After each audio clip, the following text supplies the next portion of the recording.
What's up, guys? Welcome to another podcast episode. I'm here with Mason. So Mason, thank you for coming on the podcast, and please give us a true introduction of yourself, who you are, what do you accomplish, and what is your mission? I currently serve as the marketing director of a marketing agency, so I market marketers. But in my spare time, I also run my own podcast called The Marketing Ladder, where I interview top marketing leaders to learn how they built their career, so you can learn how to build yours. So if you're looking to learn how to grow a business or grow your career, that is really the space that I specifically play in helping marketers understand specifically growth, which is about as generally vague as I could be. Essentially, I help you grow your career. Whether that be through killing it in your job or finding a new job. That's what I want to help you do. That's very nice. For someone who is trying to find a job or trying to change a job, what is a step-by-step process that they want to do, that they have to do? I highly recommend that you get super active on LinkedIn. I have been beating this drum for probably the past 4 months, but I think you need to be sending out 100 connection requests on a weekly basis to the people that you want to be working for. There is now a new feature on LinkedIn where you can actually hit a notification bell. So you can actually be notified whenever somebody posts. So I actually made a post today specifically saying you can use this for jobs. Like you can identify the people you want to work for, get notified whenever they post, and become the most active person on their profile so that whenever a new job opportunity pops up, they're actually reaching out to you to ask you to apply.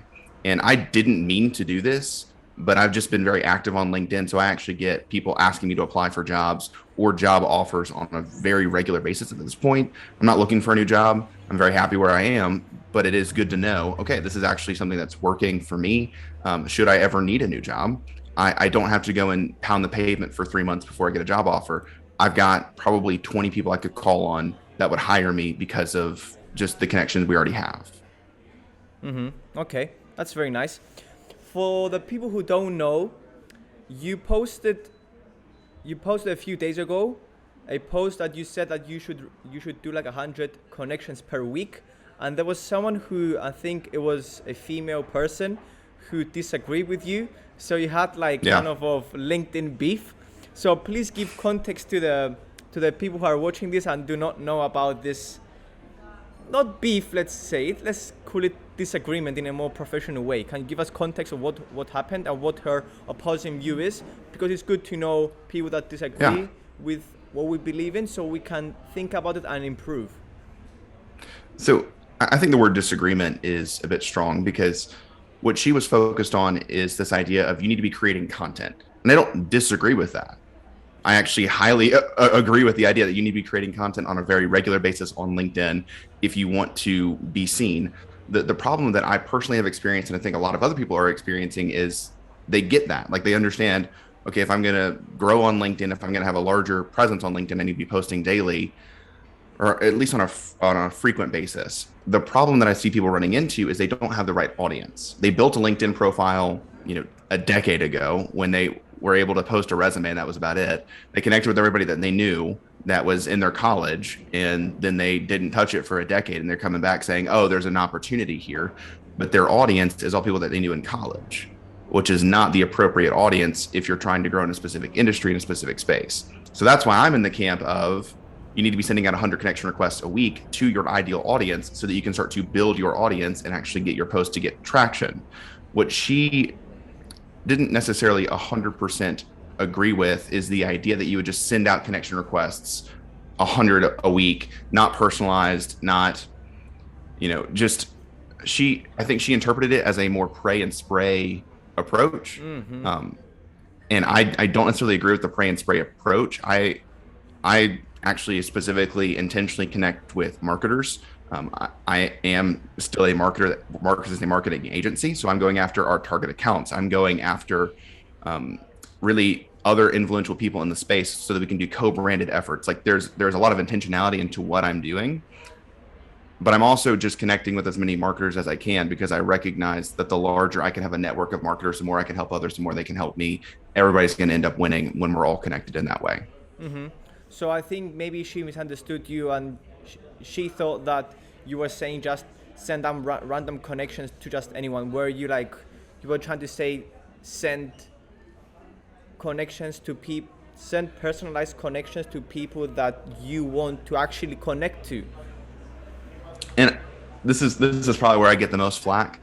I don't send personalized notes because I think at this point when you send a personalized note, more often than not, it ends up being a sales pitch. Whenever I receive a connection request from somebody that sends a personalized note, the very next message is a sales pitch. So I've actually seen greater success connecting with people when I don't send a personalized note.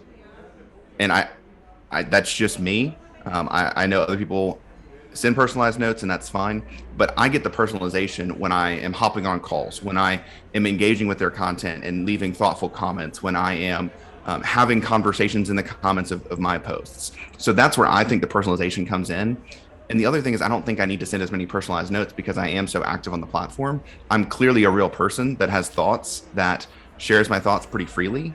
So there's not as much worry because if I'm connecting with you, you've probably already seen me somewhere. Yeah. So because I am new to LinkedIn and I haven't I started being active a month ago where I should have Yeah. been active like a year or 2 years ago, but there is still opportunity on LinkedIn.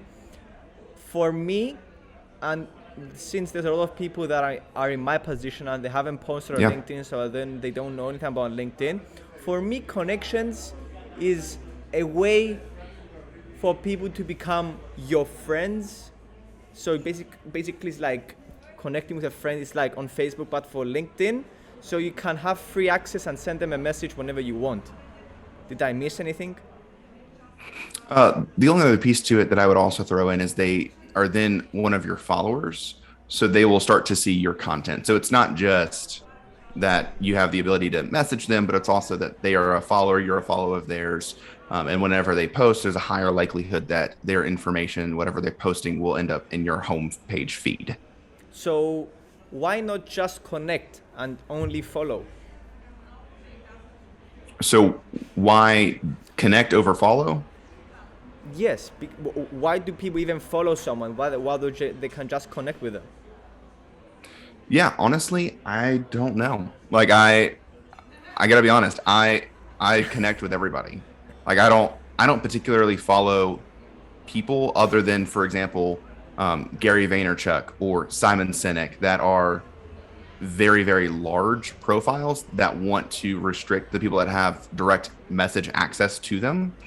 But outside of the people I'm connected with, I probably follow an additional 20 people because I'm on LinkedIn not to just learn and to help others, but to build and foster community.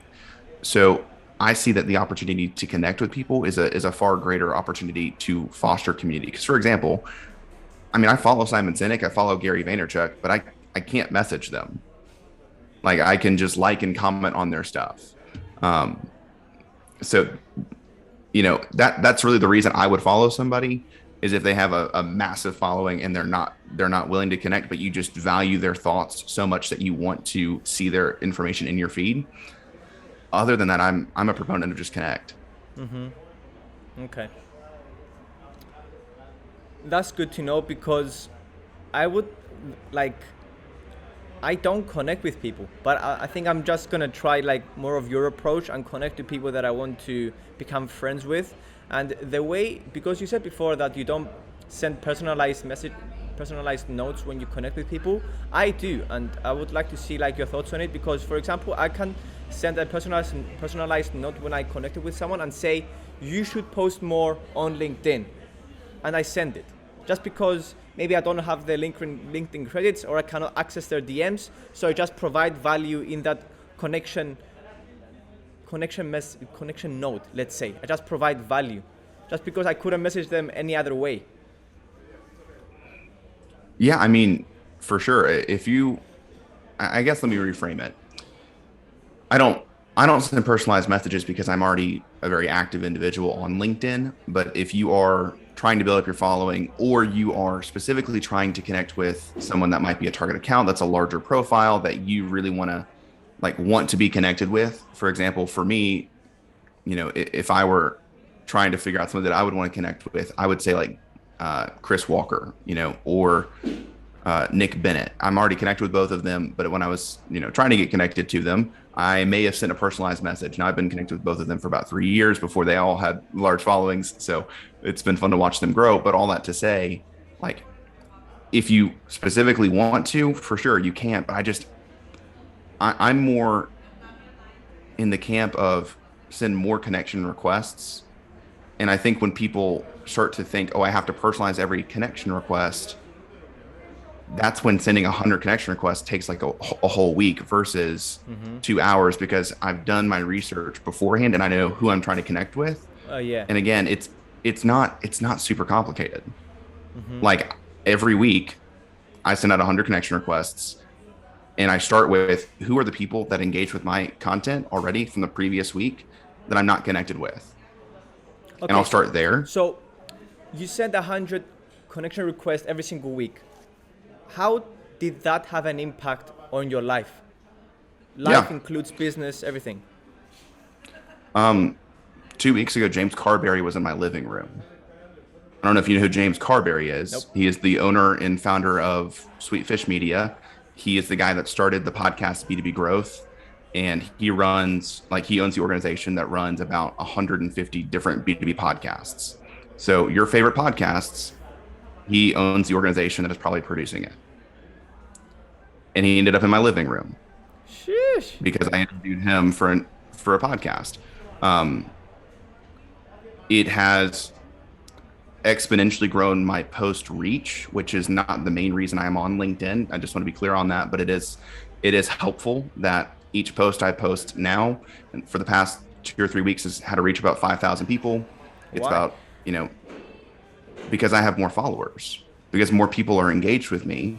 And on top of that, because I have more connections, I'm hopping on more calls and doing more podcasts and giving away more free advice.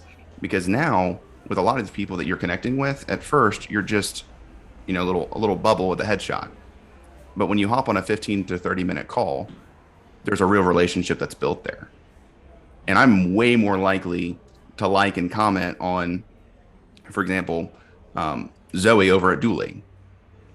Zoe hopped on a 15-minute call with me to talk through how to better create partnership relationships. I love her content, but it's not only because she posts good things, but it's because we have a 15-minute connection. So it's giving more opportunities to build real relationships that actually go off the LinkedIn platform. So that's how it's changed my life. I'm now far more connected across the marketing community and have way more people I can ask for advice, for insight, for help, and I can ask them to come be on my podcast. I've got a podcast that's currently got 20 episodes recorded, 17 are up on Spotify, and I've got 28 more lined up before the end of February, entirely prospected through LinkedIn. These are CMOs, VP, agency owners, and until 2 weeks ago, I was just a digital marketing specialist. I got promoted to marketing director like a week and a half ago. But I'm just saying, I had CMOs, VPs reaching out to me, and I had CMOs at the end of the year message me and say that they were blessed to have met me this year. Like, I don't know the direct ROI impact on the business, and I don't know how that will affect my career long term. But the fact that people know I exist is enough to say this is working. And this is why for the past few weeks I have been, which is a very short amount of time, I have been saying that LinkedIn is like business connections on steroids, and Yeah. some people laugh at that, but it's true. So I'm pushing LinkedIn to everyone to start posting on LinkedIn. Even I'm posting on LinkedIn saying that you should post on LinkedIn, that's kind of funny. If people are just consuming content on LinkedIn without posting it, most people are just scared of like what are they supposed to say, and they're scared of being wrong, and that's okay. You just put like I think, and then you say what you think, and then you say disagree with me. Okay, comment down below if you disagree with me. That's it. No one's an expert. No one is for sure that what they're saying is true. For them, it works. If you see it works, then it's true. But there could be a million other ways that things could work. So I mean, people are just scared to post. I mean, my whole thought process on it is your worst case scenario is you post something and nothing happens, and it's only a blip on your radar alone. I mean, if I post something and nobody likes it, nobody engages with it, 100 people saw it, no big deal. I'll post again tomorrow and maybe that will do better. But I can learn from the things that didn't work because I've been posting on LinkedIn very consistently for roughly 2 years. And it's not been until the past 4 months that I started to get any major traction because I changed up the strategy a little bit. I started to be intentional on connections and I started being more willing to hop on calls and I started a podcast. Hop on calls Like, for your podcast? no, just hopping on calls with people and just saying, hey, you want to grow in your career? I'll be happy to give you any kind of advice that I can. It takes 15 to 20 minutes of my day, but I just help somebody and I genuinely, in some cases, have helped change their life. Like I had a conversation with a guy where he's like, man, I just really need a new job. And I kept asking him the question of where do you want to be a decade from now? What are the steps you need to take to get there? And he had this whole perspective shift because he's about to get married. And I said, what kind of dad do you want to be? Which is a totally different perspective of like, how do I get this customer support role? It's like, what kind of dad do you want to be? How, do you want to be present for your kids? Like, how do you want to be remembered by your family? Because the work you do takes up 90,000 hours of your life. So what are the things you need to be doing today that affect where you are a decade from now so that you can be a better father and a better husband, which is a totally different perspective than like, I just need to get a new job. Yeah, that's very life changing to get on the calls and give advice to people that hate the job, which they're gonna spend like a huge proportion of their life on that job, on like not only on that job. I mean, in general, working, because people all they do is work. They either basically most of their life is spent on working. So my question is, do you record those calls with people or you don't record them? I'm exploring the idea of potentially doing recorded career coaching and adding that as a new content section of my podcast. But You should. honestly, no, like I know that I potentially could, but the flip side of it is I'm a big proponent of just being absurdly kind wherever you can. And to some extent, do I recognize that it could be of benefit to other people? Yes. The flip side of it is there's something really special just about hopping on a 30-minute call that has no other agenda than saying, I want to help you.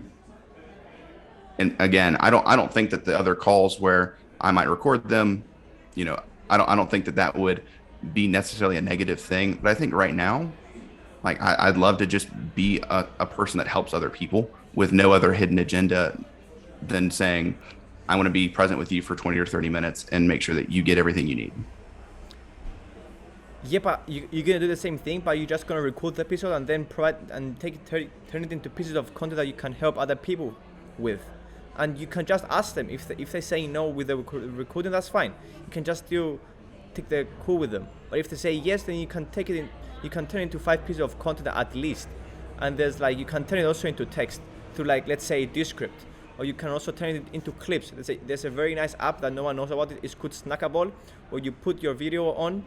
And it makes basically it finds the topics, the shorter pieces of topics that you can get from it, and you can export it immediately as a MP4 file, and you can edit it a little bit, add like a title, remove some things, and that's a piece of content, and that's it. It's very simple. I mean, I don't disagree with you. That's a good idea. But I also recognize that it's not a priority for me at this moment. I already have the things that I'm prioritizing. I'm trying to build up a very specific niche within my podcast, and it may end up becoming something I do later on. But for right now, I'm content with what I'm doing right now and the opportunity that I get to help people. Again, I think it's a great idea. It's something that's already been on my radar. I just don't think it's something that I want to do right now. And I think that's the piece that a lot of people, quite frankly, miss is they feel they need to do it all just from the start. And the problem with that is you end up doing so many things and you don't do any of them well. I am in a process of continual iterative growth. So I'm happy with what I'm doing right now and perfecting the 2 or 3 things I'm doing right now. And once I've got those things down pat, I'll add in more things. But for right now, I'm happy where I am. Mm-hmm.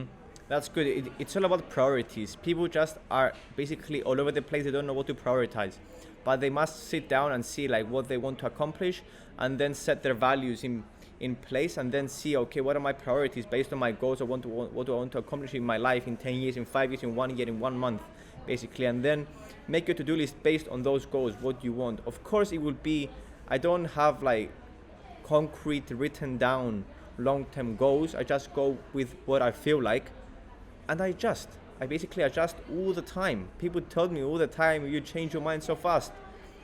Yes, because new information come in. If I wasn't changing my mind so fast, then I'm not absorbing new information. So I'm not growing, basically, if I'm not changing my mind. So the next question. The way that I think through that. Yeah, tell No, me. real quick, I used to change my mind all the time. And then what happened for me is I think that when I was changing my mind all the time, I was trying to figure out, what do I actually enjoy? What do I love doing? And in doing so, once I found the 2 or 3, again, big anchors, like I love marketing, I love career building, and I love helping people. So I found those 3 things. And I realized, if I can help people build a marketing career, that is my holy grail of opportunity. So I now orient my life in a way that helps me help more people build their marketing career. And the way that I go about that will change over time. But the one thing that I continue to pursue after, the one anchor, like that stays consistent. The way I go about getting there may change, but it should be pursuing the same goal. And I think that's where people don't make any progress, is they change their goal all the time, not the ways that they pursue the goal. Mm-hmm. Yes, agreed. Because we're running out of time, I want to ask you 2 more questions. Number one is, what have you observed over the 4 years that you have been on the platform? Maybe you were on the platform for more than 4 years, if I am not mistaken. And number 2, okay, answer this first, this question, and then I will ask you the last question. Yeah, I mean, the biggest thing I've observed is there are plenty of people that recognize that there's an opportunity now on LinkedIn that previously didn't. And as a result, there are people that say, oh, it's too late. The reality is it's not too late. You just have to be very intentional with what you're doing. Again, I was talking with James, and he said 2 years ago, the reason he blew up is he was one of the few people posting on LinkedIn. So he posted, got 40 to 50,000 views. And it's just because there was a lack of people posting. But like right now, this week, I'm still seeing posts from last week because there's just a lack of people posting. So if you're made the goal of, I'm going to start next year, I would start today, because there's a lack of content right now, which is why I think the past couple of posts that I've made have reached 5,000-6,000 people, because there's just not people posting right now.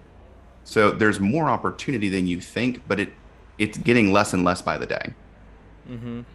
Yes, I feel another reason why people are not posting are just because they know they are late and they dwell on it, and the days just go by and they just feel more and more bad just because they haven't started. They see the past instead of they see the lost opportunity of the past instead of seeing the potential opportunity of the future if they start today. And I'm guilty of it, and I'm sure you're guilty of it too. Everyone is guilty of it. But this is why one of the most important things to do is change your mindset. Focus on your mindset. Just be silent with your mind and just go for a walk and think about how you think. Think of how your mind is thinking, because most of the day your mind is working and it's affecting a huge proportion of your life, on how you take actions, how you respond to that email, how you respond to that message, what you say in that interview, and how you do basically everything. So the more you understand yourself, the more you can improve on yourself. The last question that, I don't know if you want to jump in and say something about this. It's very difficult to change your mindset. So I would focus less on thinking about how I think and focus more on what are the voices I'm letting in my head. I didn't sit down one day and change my mindset entirely, because I realized, oh, there's actually an abundance of resources and of potential and opportunity. I listened to people that beat that drum for about 2 years. And then my mindset slowly over time started to shift because I changed the voices I let in my head. It wasn't that I sat down in my solitude and decided to change my mindset. I don't think you can do that, because you only know what you know. So your mindset shift happens by listening to other voices. Mm-hmm. Yeah, good point. So my last question is that, what type of content you think is working and is on the rise on LinkedIn? Podcasts that are short form video that are then repurposed. Sorry, let me reframe that. You record a podcast like this, you clip portions of it, and then you post those clips to LinkedIn. That is the Chris Walker play that has gotten him to where he's built a $30 to $40 million business in the span of 3 years. If you think about what Refine Labs does, they have a podcast, they post on LinkedIn, and they repurpose their podcast. And that's about it. Like they have a website, about it. They don't run ads. They've built a business that's got 70 employees, where the lowest paid employee is making $85,000, the highest paid employee is making $250,000, entirely based on LinkedIn and a podcast. That's freaking crazy, man. This, like, the world we're living in right now has crazy opportunities, and some people understand these opportunities and are just basically paralyzed because there's so many opportunities to go through to chase, basically, and they don't know which one to go first. But I think so if someone is producing a podcast, should they post videos on LinkedIn, videos over 1 minute, under 1 minute, text, carousels, images? What should they post on LinkedIn? And the answer is yes, all of the above. But I go back to, what do you have bandwidth for? For example, my podcast is not my job. My podcast is a side hobby that is super fun, that helps a lot of people. But I'm not getting paid to do my podcast. I'm paying to do my podcast. So I'm not going to shell out more money because I don't have the bandwidth. I don't have the resources. So do what you can do. Obviously, it would be better if I had video. I know that. I don't have the resources. That's fine. I'm doing what I can do.